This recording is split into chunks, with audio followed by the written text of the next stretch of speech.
Boa noite a todos. É, Sem dúvida nenhuma, é uma honra também estar aqui. Nós estamos juntos há uns 12 anos, mais ou menos, nessa construção do Humanitas, um centro de formação em ciências humanas e artes. A gente sempre levando a discussão científica da história, da sociologia, da filosofia, da geografia, da geopolítica, e junto com a arte, a gente acha fundamental, entendemos que a classe trabalhadora tem que ter acesso a esse debate todo, não só as disciplinas tradicionais, né? Mas eu acho que a gente precisa reivindicar que a arte também é um elemento importante de direito da classe trabalhadora, como instrumento para ela se instrumentalizar, compreender o mundo, né? Então, esse projeto, que hoje é uma honra para nós também, enquanto Humanitas, está aqui na presença de 40 participantes, isso para nós é uma grande vitória, né? É uma alegria profunda poder, inclusive, presenciar aqui um debate espetacular. Quero, de coração, agradecer a professora Márcia nos apresentando uma abordagem objetiva, uma abordagem, ao mesmo tempo, ampla e profunda, né? Esclarecedora do que é essa temática do racismo estrutural. A companheira Vitória, quero agradecer também. Eu estou começando agradecendo porque eu estou muito feliz, né? Então, eu gosto de agradecer as pessoas que contribuíram decisivamente para esse trabalho que me deixou muito feliz e me deixa feliz. O meu papel aqui nesse momento, a professora, como eu estava dizendo, a companheira Vitória, que nós não conhecíamos, né, professor Papete, até então, e tivemos essa felicidade em poder estender o convite para que ela participasse, a Roselaine também. Então, enfim, nós aprendemos. Isso vocês podem ter certeza absoluta que foram 3 dias de aprendizagem aqui no Humanitas e faz parte da nossa trajetória, quero deixar claro, que esse é um espaço que é um espaço em constante construção. Nós iniciamos esse projeto há 11 anos, né? E acreditamos que avançamos bastante, saímos lá do norte do Paraná, hoje estamos num centro importante para trazer, inclusive, para um centro importante esses debates, né? Toda a necessidade da gente debater esses elementos que vêm da história, da geopolítica, que vêm da sociologia como eu disse, sempre trazendo a arte como uma referência também. Então, eu quero deixar, a gente sempre fala que o espaço do Humanitas está aberto e nos colocamos à disposição para participar desse curso, ajudar a organizar o curso, enfim. E eu estou aqui agora muito feliz, apesar de que a minha função é um pouco de dar esse fecha, né? De abordar o último tema desses 3 dias de trabalho. E eu quero começar, já posso, acho que já dar início à temática, né? Eu gostaria de começar dizendo que eu gosto de dar aula em pé, porque senão eu fico me movendo muito, né? Chama o Léo para mim, por gentileza, lá. Eu gosto de dar aula em pé porque eu acho que eu consigo me expressar um pouco mais com o corpo, essa paixão que eu tenho em relação a fazer essas abordagens. A abordagem de hoje, que eu me comprometi a fazer, uma abordagem que eu acho que explica um pouco o que nós estamos fazendo aqui nesse momento. Quando nós pegamos esse tema, né, que são as relações internacionais, e a atual política do Estado brasileiro para um público que participa desse curso, né? Faz as discussões que fez, precisa também, do nosso ponto de vista, compreender o porquê que é importante para nós compreender relações internacionais. Veja bem, como professor, independente da temática, nós acreditamos que cada pessoa que se dispõe a compreender um tema, se dispõe a fazer um debate, a estudar uma área da ciência, ele precisa estar convencido de que aquilo é uma ferramenta importante para ele. É uma ferramenta de formação para que ele possa compreender o mundo à sua volta, né? As relações internacionais, elas fazem parte dessas ferramentas, elas fazem parte desse conjunto de ciências, desse conjunto de disciplinas que foram elaboradas para a gente compreender o que são essas relações políticas. E muitas vezes a gente, num sentido muito de se depreciar, achar que a gente não tem condições, ou como assim? Como é que eu vou compreender o que está acontecendo do outro lado do mundo? O que essas relações de outros países, ou relações entre países, tem a ver com a minha vida diária, com a minha vida do cotidiano? Acreditamos que a gente não deve se limitar, né? Eu acho que falam muito para todos os setores da classe trabalhadora, e aí eu estou sendo distinto, né? Todos os setores da classe trabalhadora, de que a gente não tem capacidade de compreender determinados aspectos da vida da sociedade humana. E uma delas são essas relações internacionais. Parece algo muito distante, parece que essa capacidade de compreender está muito aquém, que isso é coisa da elite preparada ou de um setor da sociedade acadêmico apenas. Eu acho que isso limita a gente. Nós acreditamos que isso é ideológico, é uma forma ideológica de cortar as nossas ferramentas. Nós temos absoluta capacidade de compreender todos os aspectos da vida humana, a política local até a política internacional, da história da nossa cidade, da nossa vida enquanto sociedade urbana, até a vida na sociedade rural, o nosso aspecto nacional e o porquê da nossa característica nacional, a gente, enquanto gente, né, enquanto composição de gente dentro de uma história, a política, que é uma coisa que sempre foi demonizada para nós, né? Ou seja, para a classe trabalhadora, a face disso, isso é sujo, isso não nos interessa, mas, na verdade, quem usa do instrumento, da instrumentalização da política, ele não se afasta, ele não deixa os setores, não quer perder esse espaço. Então, a gente sabe que esse espaço tem que ser conquistado, né? Para conquistar esse espaço, nós temos que ter ferramentas e romper com o bloqueio, né? Cada um de nós, eu acompanhando, cada um de nós, em cada associação, em cada cooperativa, cada companheiro catador, cada companheira que dirige uma associação, dirige uma cooperativa, tem absoluta capacidade de compreender as relações políticas internacionais. Quando eu digo isso, eu tento preparar um pouco o espírito também para uma pergunta que eu considero muito importante, para a gente poder encerrar de uma forma grandiosa o nosso trabalho. A presença de cada um neste curso, essa é uma pergunta que eu faço a todos os participantes. A presença de cada um nesse curso está relacionada hoje, neste momento, nesse encontro que a gente está fazendo, está relacionado diretamente com a política de relações internacionais. Esse encontro aqui, ele é viabilizado a partir de política internacional. Olha que coisa espetacular isso. Isso é espetacular. Compreende? Quando eu ouvi companheiros levantando questões de suas localidades, companheiros levantando questões de suas localidades, saiba que nós estamos fazendo política internacional nesse momento. E eu acho que isso precisa ficar claro. Então, tem três aspectos que se ligam, né? E que é importante a gente sair daqui sabendo. É importante sair sabendo porque nós vamos ter que reproduzir isso na base. É necessário, a gente não guarda o conhecimento para nós, né? A gente precisa fazer o quê? Nós precisamos aprender aqui e repassar para a juventude que está sendo disputada também pelos discursos ideológicos, pelos discursos de tentar afastar e tirar as ferramentas da gente da compreensão da realidade.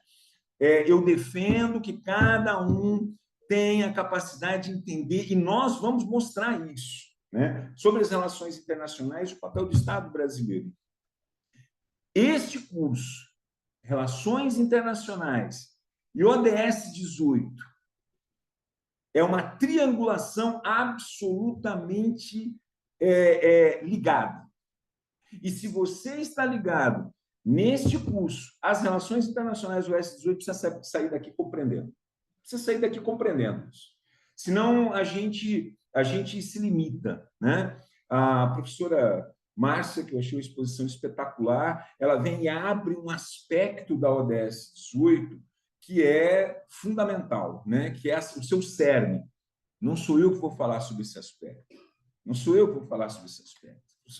A professora Márcia, ela abordou no seu local de fala, com aquilo, inclusive, que ela usou um termo, que é a expertise, né? Existe uma condição de você poder falar, uma condição que ele legitima, que lhe dá a capacidade, dá a compreensão daquilo que está sendo dito. Então, me sobra um aspecto que eu gostaria de abordar também, que está relacionado à história da política internacional do nosso país, né? A política internacional do nosso país ela é uma construção, né? Essas relações políticas elas vêm num processo de construção, não veio do nada, né? Não caiu como um fenômeno, né? Mas nós temos uma história, né? E a primeira a gente já põe o slide aqui.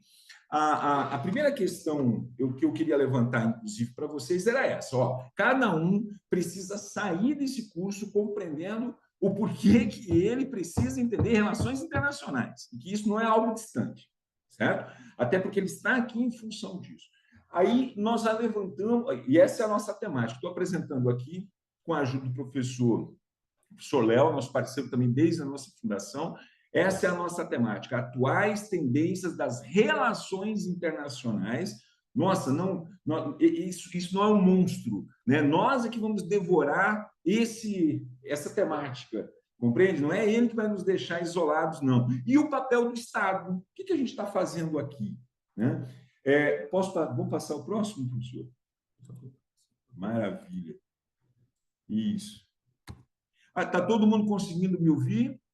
Desculpa, eu comecei a falar porque, assim, como eu participei, eu precisava participar, precisava no sentido de, né, tentar contribuir na questão do tema da professora Márcia, que é espetacular, e, ao mesmo tempo, nós temos um limite de horário, mas eu não quero perder a nossa discussão. Fiquem tranquilos, a gente vai trabalhar até o final do seu aspecto. Olha só, eu abro essa temática com um trecho da fala do presidente Luiz Inácio Lula da Silva, feita o ano passado na ONU, onde ele apresenta a ideia do 18º ponto da ODS, né? Então, quer dizer que o presidente do Brasil vai à ONU, utiliza do púlpito da ONU, diante de todas as nações organizadas, e diz que é necessário que o mundo pare e discuta um 18º ponto em que esqueceram, ou não é que esqueceram, mas que é fundamental constar dentro das discussões, ou seja, ele coloca que as nações precisam olhar para esse ponto, né? A gente sabe que nós estamos, no nosso país, e não é só no nosso país, num processo de disputa política ideológica, internacional, nacional, e aí isso faz com que, muitas vezes, a ação de cada presidente seja questionada pelo simples fato de ser um opositor. Mas tem uma coisa que me incomodou muito quando o presidente Lula fez a apresentação do 18º ponto. Que ficou simplificada numa frase que eu ouvi, que era, mas o que o Lula acha? Ou, mesmo que não fosse o Lula, compreende? Mas é claro que com o Lula isso é mais significativo. Mas o que ele acha que é para impor, né? Ou querer colocar uma temática como essa, né? Relativa à igualdade racial, para o resto do mundo discutir. A professora Márcia apontou um aspecto importante. O Brasil tem expertise nisso, ou seja, tem experiência no processo do racismo estrutural e sabe o que discutir, né? Mas daí a apresentar isso ao mundo e dizer, mundo, vocês não podem esquecer de discutir essa questão aqui, não, né? Porque essa questão aqui é importante. Então, vem lá o presidente do Brasil, recém-eleito, né? Foi o ano passado, essa proposta, recém-eleito, e aponta a necessidade de fazer essa discussão. Então, vamos pensar um pouco nesse aspecto, questionar por que é o Brasil efetivamente que fez isso, né? E eu ouvia críticas, como eu havia dito, críticas preconceituosas até, dizendo, mas quem que é o Brasil para apontar essas questões, né? Fazer essa lista de discussões aumentar?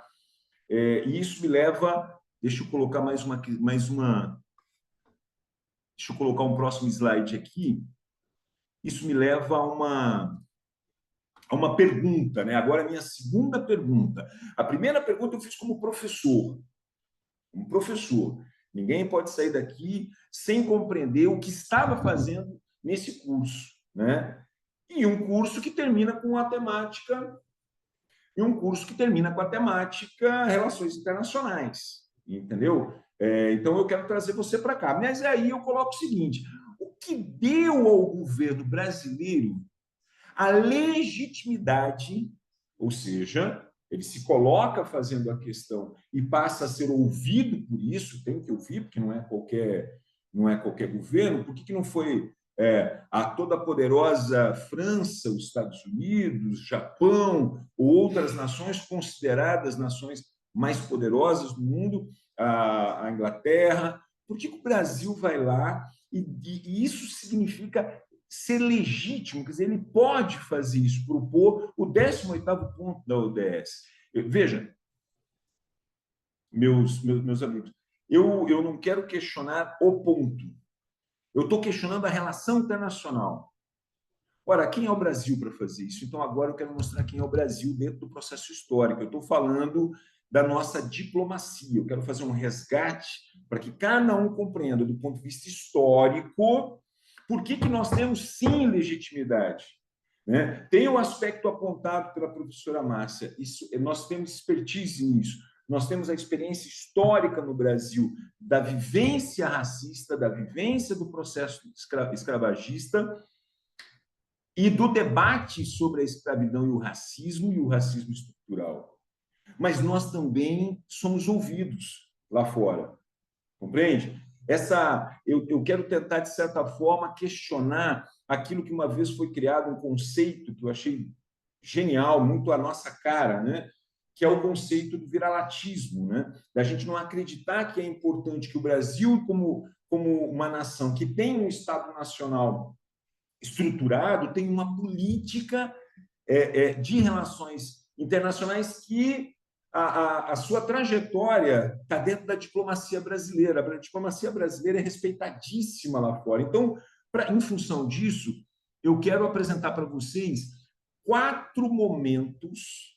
Isso aqui é uma aula histórica, é uma aula de história, né? Eu quero apresentar para vocês 4, e aí nós vamos culminar na resposta que eu havia colocado no começo. Penso eu, todo mundo vai conseguir responder, né? 4 momentos da nossa diplomacia, da diplomacia brasileira, que nos legitima a fazer não só a discussão dentro do Brasil, mas colocar essa discussão para o mundo. Compreende? Colocar essa discussão para o mundo. Por quê? Porque sempre fizemos isso.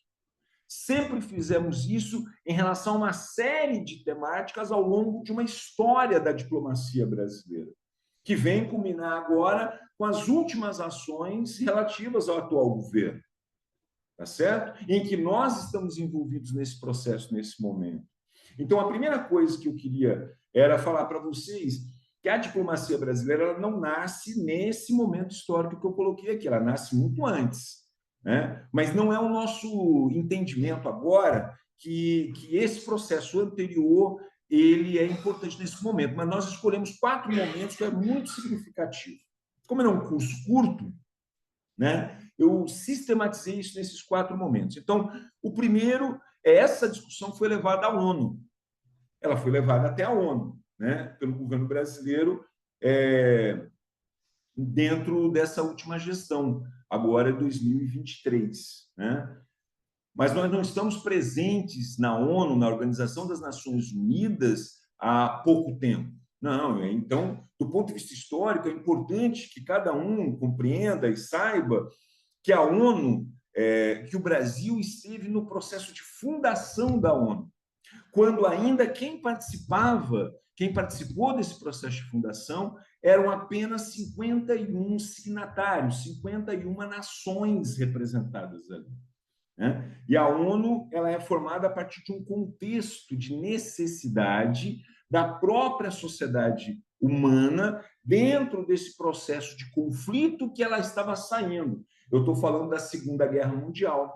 Na Segunda Guerra Mundial, você vai ter um processo de polarização das forças imperialistas no mundo, que vão fazer a disputa levada do mercado para a guerra, vão disputar esse mercado pela guerra, mas isso vai trazer uma série de conflitos, que eram conflitos regionais ou locais, eles vêm à tona ao final dessa guerra.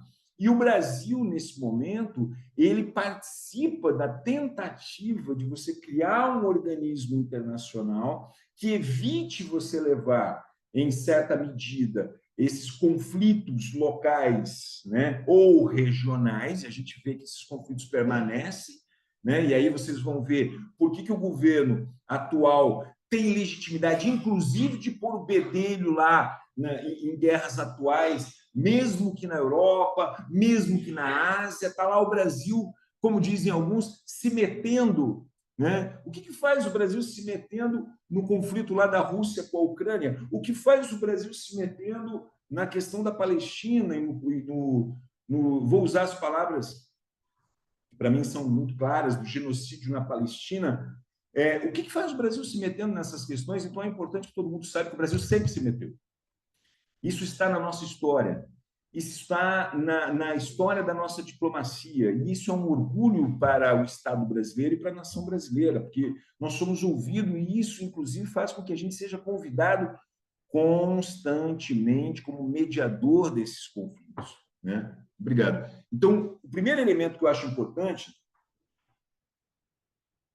só para mostrar aqui para vocês, é que no processo de fundação, vocês estão vendo aí a figura do Oswaldo Aranha, eu escolhi algumas figuras, né? Não são todas, são algumas figuras pontuais, né? Mas que foram bastante significativas nessa história da construção da nossa legitimidade. Oswaldo Aranha não é o primeiro, né? Não foi o primeiro diplomata, não foi o primeiro chanceler a nos dar notoriedade diplomática, foi um deles, mas eu estou pegando ele por quê? Porque ele esteve no processo como representante brasileiro na fundação da ONU, lá em 1945, como resultado do final do conflito da Primeira e Segunda Guerra Mundial. Na Primeira Guerra Mundial, eles ainda tentam a Liga das Nações, depois vem a ONU, e a ONU permanece, consegue se formar, com 51 países. Desses 51 países, o Brasil estava presente no processo de formação, e o nosso chanceler, o nosso representante, era o Oswaldo Aranha. O Oswaldo Aranha, ele é essa figura que foi ministro do governo Vargas. Eu só quero aqui ajudar cada um de nós a colocar o Oswaldo Aranha dentro da história. Né? Então, ele estava lá, era ministro de Vargas, né? Vamos todo mundo tentar lembrar um pouco de Vargas, lá dos anos 30, 40 e 50, Vargas é um estadista brasileiro. Né? Não estou entrando na discussão sobre o governo Vargas, estou dizendo que o governo Vargas acompanhou essa construção da legitimidade do Brasil em se colocar nos organismos internacionais, e tem um ponto interessante aqui. Então, nós participamos da fundação da ONU, né, entre os 51 países do mundo, e o primeiro grande problema, vocês vão entender, olha como é importante a gente saber de relações. Então, o primeiro grande problema que o Brasil é chamado a resolver é a questão dos judeus na Palestina, a questão de Israel. O final, a guerra, ela faz com que a comunidade judaica reivindique um Estado que o proteja, a partir de um movimento. Olha que interessante, a partir de um movimento, estou falando interessante porque hoje ele é um problema, né? A partir de um movimento chamado movimento sionista, e reivindicam a construção e o reconhecimento de um Estado em cima de um território. Esse Estado, o Estado de Israel. Então, a gente participa da fundação da ONU, passo seguinte nós participamos de uma solução apontada, que era a primeira solução, o primeiro problema apontado dentro da ONU, que era a reivindicação dos judeus, das comunidades judaicas, vítimas, então, naquele momento do nazismo, né? Holocausto, vamos lembrar o Holocausto, campos de concentração, as perseguições, as migrações forçadas, olha como o mundo, olha, vai pegando aí. As migrações forçadas, não só de judeus, mas de outras etnias pelo mundo, mas a comunidade judaica vai fazer essa reivindicação, monta-se um movimento, e esse movimento reivindica o Estado. A fundação do Estado de Israel, a fundação e o seu reconhecimento em 1948, este senhor aí que aparece na tela de vocês, Oswaldo Aranha, ele presidia a sessão da ONU que criou o Estado de Israel. Eu não vou entrar na discussão específica, mas só para vocês terem uma ideia de como que essa questão não era resolvida, e não era resolvida fruto do fato de que as grandes nações imperialistas, principalmente a Inglaterra e a França, haviam partilhado o mundo para arrancar delas sua riqueza de forma mais fácil, havia um compromisso de dar um Estado aos judeus ao final, desde o final do século XIX, desde antes da Primeira Guerra Mundial, e que era um compromisso que não havia sido feito. Então, falava-se muito aonde que poderia ser, onde poderia ser. Só uma curiosidade, para quem não sabia, chegou a se cogitar firmemente que pudesse ser construído o Estado de Israel na Argentina, aqui, vizinho nosso, de fronteira, na Argentina, compreende? E essa figura era a figura que presidia, e houve um empate, inclusive, na sessão da ONU, agora uma coisa muito pitoresca, de certa forma, e o Oswaldo Aranha deu o voto de desempate, levando ao reconhecimento da ONU pela formação do Estado de Israel. Esse mesmo Estado de Israel que hoje está no centro de um conflito genocida no mundo, né? Um genocídio assistido aí e televisionado para todos verem, né? Então, acho que esse é um aspecto. Nós já estamos há muito tempo participando dessa construção, né? A construção da ONU. Eu sou um professor de História, Sociologia e História da Arte, então eu não consigo ver as nossas ações dissociada. Não, política para lá, história para cá, arte para lá. Não, não. Então, olha que interessante. Olha como nós... Esse aqui agora é um tempero do nosso prato. É um tempero legal para que cada brasileiro saiba, cada um de nós fique ciente, né? A sede da ONU, essa imagem que nós colocamos aí para vocês, é a imagem da sede da ONU em Nova York. A sede da ONU, ela foi desenhada por essa figura que está no canto ali, chamada Oscar Niemeyer, brasileiro, arquiteto, um dos maiores do mundo, reconhecidos, né? O Oscar Niemeyer e um franco-suíço chamado Le Corbusier. Para nós é interessante saber que essa linha, essa construção, esse edifício todo foi pensado por essa figura chamada Niemeyer. Então, ou seja, nós não fomos só chamados para a fundação da ONU, pode falar, professor, mas fomos também chamados para desenhar o seu espaço. Olha que bacana isso, né?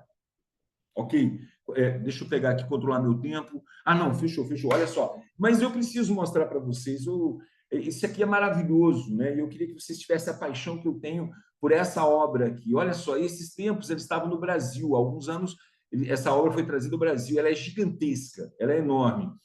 Foi pedido a um pintor brasileiro, acho que vocês já ouviram falar, chamado Cândido Portinari. Para lembrar, é aquele pintor que retratou uma série de quadros chamado Retirantes, que mostra a situação dos retirantes na seca de 1930 no Nordeste brasileiro, 1930, e ele vai retratar aquela série chamada Retirantes. É o Cândido Portinari. Quem foi chamado para fazer um painel de entrada da porta da ONU? Cândido Portinari. Esses painéis são gigantescos, são 8 painéis somados, enormes, e o nome deles é Guerra e Paz. Então, eu queria resgatar isso aí para vocês entenderem como que nós temos que manter nossa estima elevada quando se trata de reconhecimento internacional. Quando qualquer delegação do mundo entra pelas portas da ONU lá em Nova York, todos eles se deparam com uma obra gigantesca, extraordinária, belíssima, chamada Guerra e Paz, de Cândido Portinari. Eu precisava falar isso para vocês ver como essas questões de história não estão dissociadas. Eu acho que é importante cada um de nós saber dessa construção. Olha um outro momento importante, quero só dar um pouquinho... Olha que momento importante também, o reconhecimento do Estado da Palestina. Recentemente, o presidente Lula fez uma denúncia que alguns setores conservadores da sociedade brasileira criticaram, porque ele chamou de genocídio que estava acontecendo no território palestino, e nós estamos diretamente ligados à defesa da criação do Estado da Palestina. E eu vou mostrar uma coisa importante para vocês. Esse é Mahmoud Abbas, líder da chamada Autoridade Palestina, que era fruto da antiga OLP, para quem o pessoal mais da velha guarda talvez vai lembrar, que era a Organização para a Libertação da Palestina, Yasser Arafat, né? Que depois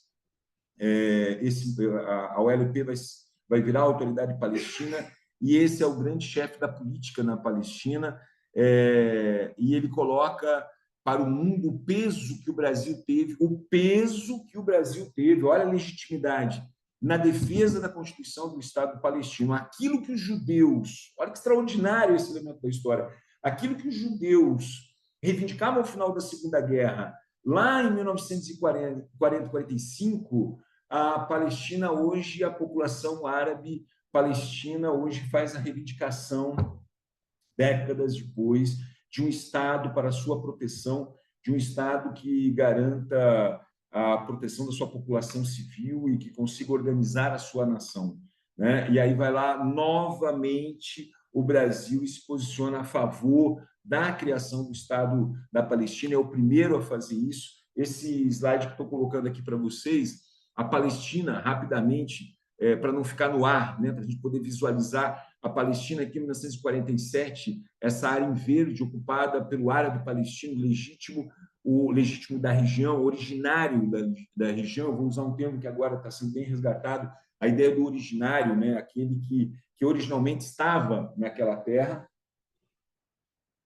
antes do processo de colonização, que nós estamos vendo, e o mapa aqui mostra para vocês, essa sequência de mapas, mostra o efeito desse processo, e vamos dar nome a esse processo histórico, a importante colonização que está acontecendo no território palestino. Você vê que em 47 você tem um território majoritariamente, de grande maioria, de árabe, depois você tem algumas colônias judaicas sendo montadas nessa parte em branco, elas ampliam e vão ampliando rapidamente. Dá uma olhada no mapa hoje, aquilo que está passando hoje na televisão, olha o desmonte desse território, aquela faixa, todo mundo fala, muitas vezes a gente não sabe onde apontar, né? Aquela faixa separada, verde ali, no litoral, né? É a tal da faixa de Gaza, hoje um inferno para essa população, a faixa de Gaza. Olha que foi reduzido o território palestino. E em 2010, o Brasil reconhece o Estado da Palestina, 2010, apontando a necessidade de se antecipar a proteção dessa população civil contra agressões colonialistas, e vai lá. E aí você tem o Netanyahu com essa política genocida de extermínio da população, e a ONU pressionada inclusive pelo governo brasileiro, pressionada inclusive pela diplomacia tradicional brasileira e legítima, reconhece o Estado palestino 14 anos depois do Brasil. Olha como a gente estava à frente nesse sentido.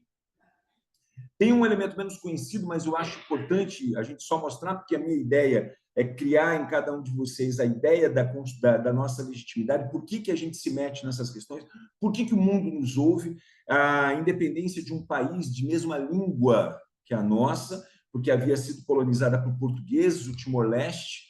Essa figura que vocês estão vendo aí é o Sérgio Vieira de Mello, e é uma figura histórica na diplomacia brasileira. Não precisa decorar o nome, não. Não quero ninguém decorando o nome, mas eu quero que vocês saibam. Se alguém quiser mais informações sobre a história dele especificamente, você ter uma ideia, ele foi tão significativo que a morte dele levou a ser feito um filme a respeito dele.